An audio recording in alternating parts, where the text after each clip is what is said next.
C'est unanime. D'accord, très bien. Bismillah. Alors, pour la balade, je vais devoir mettre le masque. Parce que ici, on est dans un espace vide. Je ne sais pas si vous voyez autour de moi.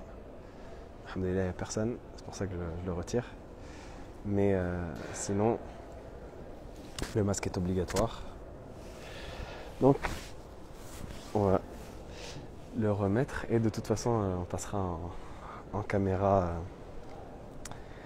On passera en caméra inverse, Inch'Allah. Alors, ici, on est dans l'aile ouest du Masjid Nabawi. On est dans l'aile ouest du côté du Baqi'. Là, en sortant, vous avez le cimetière du Baqi' qui est à ma gauche. Et alors, je ne sais pas si vous m'entendez toujours. Vous m'entendez ou pas? Alors, il y a quelques particularités à mentionner. Bon, ceux qui ont fait une Umrah avec moi déjà ou qui ont déjà vu ce genre d'intervention, vous avez l'habitude, même si je vais essayer de mentionner d'autres choses. Mais là, les particularités Covid que vous voyez, c'est que notamment il n'y a plus de bouteilles de Zamzam pour ceux qui avaient l'habitude de venir à la mosquée du prophète sallallahu alayhi wa sallam. Il y avait souvent des bouteilles des grands conteneurs de Zamzam où on pouvait se servir, notamment au bout des tapis là. Là, il n'y en a plus, mais c'est des employés qui distribuent le Zamzam. On va les servir. C'est l'occasion. Salam alaikum. كيف الحال؟ طيب؟ شكرا بارك الله فيك. شكرا. Alors, bismillah.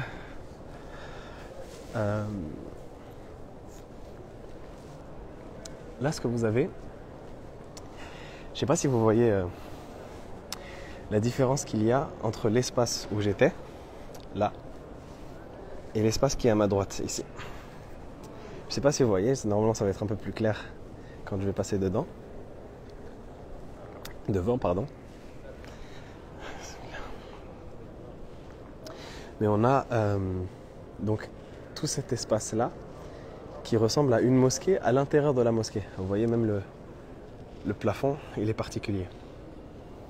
La raison de cela, c'est que en fait tout ce que vous voyez là, tout ça là, tout cet endroit-là que vous avez pour prier, c'est une extension de la mosquée. À la base, ça n'y était pas. Bon, quand je dis à la base, rien de tout ça n'était. Mais cette extension-là, c'est une extension qui a été faite par le royaume saoudien. Donc c'est une extension saoudienne. Vous avez à gauche, à droite et en arrière de la mosquée. Et là, tout ce que vous voyez en face, c'est la mosquée comme elle était à l'époque ottomane. Donc ils ont conservé même les endroits des portes, même les endroits qui étaient mis pour les chaussures. Là, la porte, donc avant, la mosquée a commencé là. Bon, avant, à l'époque ottomane. Hein, c'est pas si lointain que ça non plus. Mais la mosquée a commencé ici. Et donc ça, c'est une mosquée à l'intérieur de la mosquée, si vous voulez. Là, on rentre dans la mosquée ottomane. Tout ça, c'est l'extension ottomane. Elle est particulière parce que l'architecture, elle est différente. Vous voyez que même les couleurs, elles sont différentes. Là, c'est un gris un peu plus clair et là, il est un peu plus terne. Comme ça, il est un peu plus ancien. Donc ça, c'est la mosquée du prophète, alayhi salatu wassalam, du côté de l'extension ottomane. On va aller par derrière pour que je vous montre les portes. Et ensuite, on avancera jusqu'à arriver à la mosquée à la maison du prophète, alayhi salatu wassalam. Tout ça, c'est l'extension des Ottomans. Donc, à l'époque de l'Empire ottoman, la mosquée était de cette taille-là, uniquement. Et là, les parasols que vous avez à l'intérieur, c'est parce que ça couvre un endroit où il y avait un patio ouvert. Comme vous avez dans l'architecture des mosquées, dans la plupart des pays musulmans, vous avez des patios qui sont ouverts à l'intérieur de la mosquée. Ben ça, c'était un patio qui était ouvert et qui a été couvert par des palmiers. Alors, vous allez voir au fond de la mosquée ce dont je vous parlais, à savoir les portes. Ça, c'est les portes qui ont été conservées donc de la mosquée à l'époque ottomane. Vous voyez qu'il y a des portes à l'intérieur de la mosquée. Donc là, on est dans une extension. Là, on est dans l'extension. Bon, c'est au sud de la mosquée, mais on appelle ça chamalier parce que c'est au nord de la Qibla. Enfin bref, c'est l'extension arrière de la mosquée, si vous voulez. Vous voyez que là, ça se voit très clairement qu'on est dans une mosquée à l'intérieur de la mosquée. Allahumma salli wa sallim ala sayyidina Muhammad. Donc là, c'est la porte de Othman ibn Affan. Là-bas, vous avez, si ma mémoire ne trompe pas, la porte de Abdelmajid Ier, donc le calife ottoman. Et là, tout ça, c'est l'extension saoudienne. Et d'ailleurs, pour ceux qui sont intéressés, je ne sais pas si ça intéresse certains, mais à droite, là, à la porte de Othman, il y a le centre des martoutat, le centre des manuscrits. Donc vous avez des livres qui sont encore à l'état de manuscrits, qui sont stockés. Je ne sais pas si on peut monter, je verrai tout à l'heure si on peut monter ou pas, pour vous montrer. Voilà, la porte de Abdelmajid, premier Bab Abdelmajid. Vous l'avez juste ici. Donc là, on rentre. Bon, on est déjà en vérité dans la mosquée, mais on rentre à l'intérieur. Et donc là, on est dans l'extension ottomane. Quand je dis extension, c'est parce que la mosquée à la base, comme je vais vous le montrer, elle était très petite, la mosquée du prophète alayhi salam. Et au fil des époques, il y a eu des différentes extensions qui ont été faites par les différents gouverneurs. Donc ça, c'est celle du califat ottoman.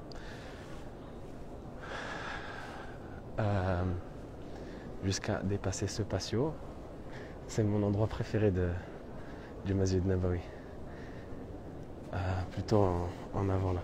Vous avez la particularité de cet endroit, c'est que en haut des arcs, vous avez des calligraphies des différents noms des compagnons du prophète alayhi salatu wassalam et des gens de sa famille.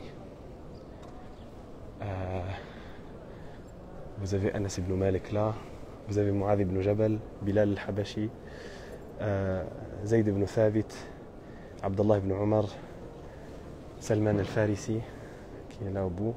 Bon, je pense que vous ne pouvez pas voir, peut-être pas, mais si quand vous viendrez, Inch'Allah, vous les verrez.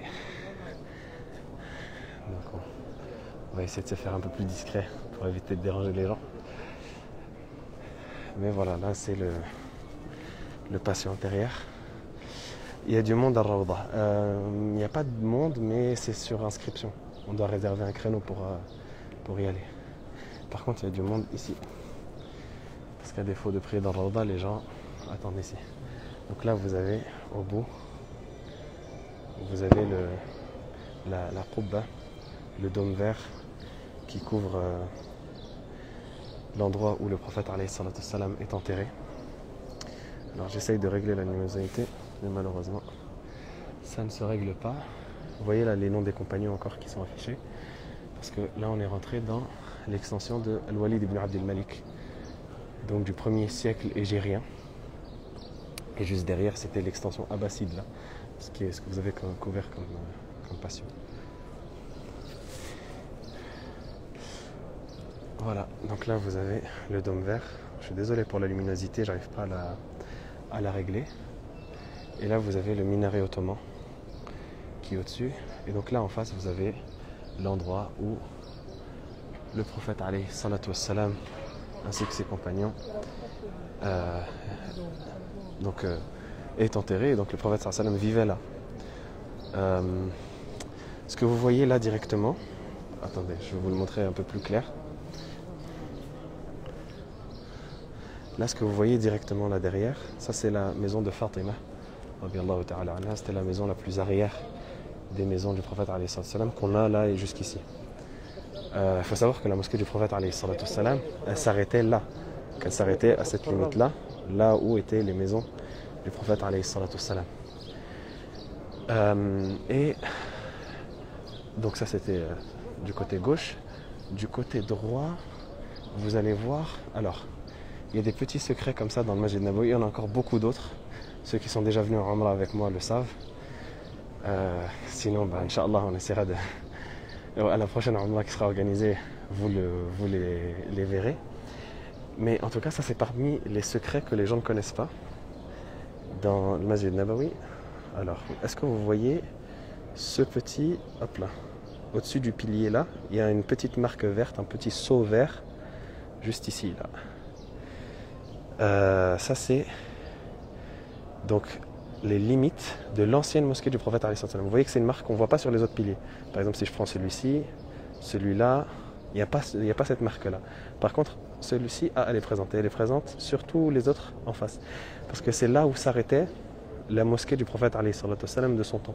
C'est-à-dire que la mosquée du prophète sallallahu alayhi wa sallam, elle s'arrêtait ici. Jusqu'à ces maisons qu'on a vues tout à l'heure là-bas. Là, jusqu'à ces maisons-là que vous voyez. C'est pour ça que vous avez qui est marqué juste en haut. Vous avez que c'est marqué Haddu Masjid al-Nabi sallallahu alayhi wa sallam. Had en bas là, le Ha et le Dal. Masjid al-Nabi sallallahu alayhi wa sallam. Et vous avez toute cette limite là. Donc ça c'est ce qui délimitait la mosquée du prophète alayhi salatu wassalam. Et ici vous avez Khawkhat Abi Bakr. Donc bon, je vais essayer de zoomer, mais je ne sais pas si on va bien la voir. En tout cas, vous avez des portes qui sont rouges de ce côté-là. Bon, on ne voit pas très bien, mais à retenir que c'est de ce côté-là. Et c'est la porte de Abu Bakr as-Siddiq radiyallahu ta'ala anhu, d'où il rentrait de chez lui jusqu'à la mosquée du prophète alayhi salatu wassalam. Alors on revient maintenant que j'ai maîtrisé la fonction du zoom. On revient à là où était elle est délimitée au tapis vert. Non, le tapis vert il délimite la rawda, il faut pas faire la confusion. La rawda elle va de la maison du prophète sallallahu alayhi wa sallam jusqu'au mimbar. Le prophète sallallahu alayhi wa sallam il dit ma bayna bayti wa mimbari rawdatun min riyadil jannah. Alors bon, c'est une remarque intéressante parce que ça me permet de vous montrer le mimbar du coup. Mais en tout cas, le tapis vert, il ne délimite pas l'endroit de la mosquée du prophète sallallahu alayhi wa sallam, il délimite l'endroit du jardin du paradis dans la mosquée du prophète sallallahu alayhi wa sallam. Et d'ailleurs, bon, c'est tapis vert clair maintenant parce que maintenant toute la mosquée est couverte de tapis vert. On peut rentrer visiter la tombe du prophète sallallahu alayhi wa sallam, on peut la visiter de loin, il y a une séparation. Il y a un grillage, il y a plusieurs grillages même qui nous séparent de la mosquée. Alors, hop là. Donc déjà, bon, ils ont couvert déjà ce que vous voyez là, pour vous montrer, hop là. Vous voyez que là il y a une estrade, si vous la voyez bien.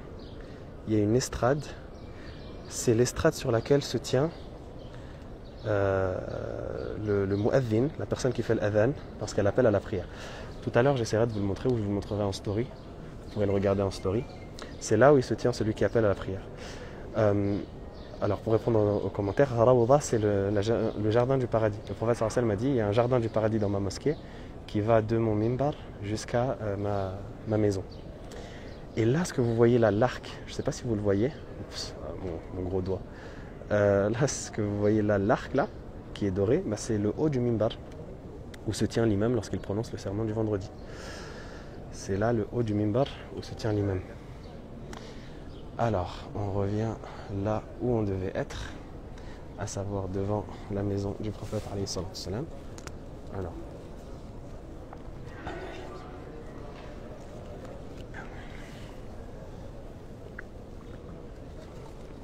voilà. J'ai fini le verre comme ça, je pourrais utiliser ma main droite. Alors, que je vous disais, là c'est la maison de Fatima, celle-là, ça c'est la maison de Fatima, radiyallahu ta'ala anha. Et en face, bon là on va pas le voir, mais je vous le montrerai tout à l'heure. De toute façon j'ai préparé un réel, Inch'Allah, que je ferai sur ça. Vous avez la maison de Aïcha, donc qui est de ce côté-là. La maison de Aïcha, où vous avez donc le prophète alayhi salatu wassalam qui est enterré. En sachant que juste ici dans le mur là, bon déjà il y a la porte de la maison d'Aïcha entre les deux murets. Et derrière il y a une petite fenêtre qui donne directement sur la tête du prophète alayhi salatu wassalam. Donc évidemment qui est enterré alayhi salatu wassalam, mais du côté de sa tête, parce que le prophète sallallahu alayhi wa sallam est enterré sur le côté. Les femmes ne peuvent pas entrer là-bas. S'il y a des créneaux, les femmes elles peuvent arriver jusqu'ici. Donc elles peuvent visiter la demeure du prophète alayhi salatu wassalam jusqu'ici là, mais elles ne peuvent pas passer dans le couloir devant. Mais elles peuvent saluer le prophète alayhi salatu wassalam de là. Il y a des créneaux, je vous le montrerai tout à l'heure si vous voulez. En fait, je ne sais pas si vous voyez là, ça, c'est une sorte de barrière ces barrières, elles sont tirées à chaque fois qu'il y a le créneau des femmes. Donc de mémoire, c'est après l'Aïcha, après le Fajr et après le Dhuhr, je crois. Donc ils sont tirés, les hommes sont évacués pour que les femmes puissent rentrer. Et là, avec donc la pandémie, les femmes, elles aussi, prennent un rendez-vous sur l'application pour pouvoir saluer le prophète alayhi salatu wassalam. Et elles attendent un point de rendez-vous et ensuite elles sont rentrées, sont introduites à l'intérieur. Donc là, vous avez les responsables de la mosquée qui vérifient si les mesures sanitaires sont bien respectées, la distanciation, les masques, etc. Ça, c'est la qubba, le dôme vert qui couvre la demeure de Aïcha, radiyallahu ta'ala anha, où est enterré le prophète alayhi salatu wassalam. Et vous avez donc tout cela qui est la mosquée depuis l'époque de Al-Walid ibn Abd al-Malik, donc qui était au 1er siècle de l'Hégire. Voilà, donc ça s'arrêtait là. Donc déjà la mosquée du prophète alayhi salatu wassalam, elle faisait ce carré que je vous ai montré, donc d'ici à là, si vous vous souvenez bien, à ce pilier là. Alors, j'essaye de bien viser, ouais c'est ça, à ce pilier là, voilà, d'ici à là. C'était cela la mosquée du prophète sallallahu alayhi wa sallam. Et en avant c'était jusqu'à... Ah, je ne vous ai pas montré le mihrab du prophète sallallahu alayhi wa sallam, mais c'est celui-là en tout cas. Bon, ça va, le téléphone zoom bien. Là, c'était l'endroit où le prophète sallallahu alayhi wa sallam se tenait debout.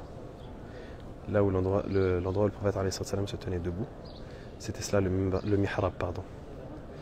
Le mihrab du prophète alayhi wa sallam.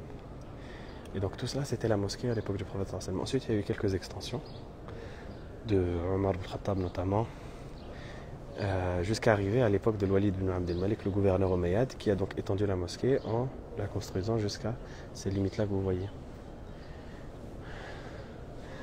Donc ça, c'est l'extension omeyyade. Là, on rentre dans l'extension abbasside.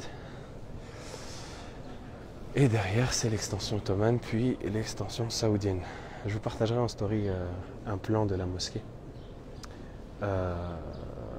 Alors... Il y a des gens qui occupent plusieurs places, qui réservent leur place avec la crise. Malheureusement, tout est limité.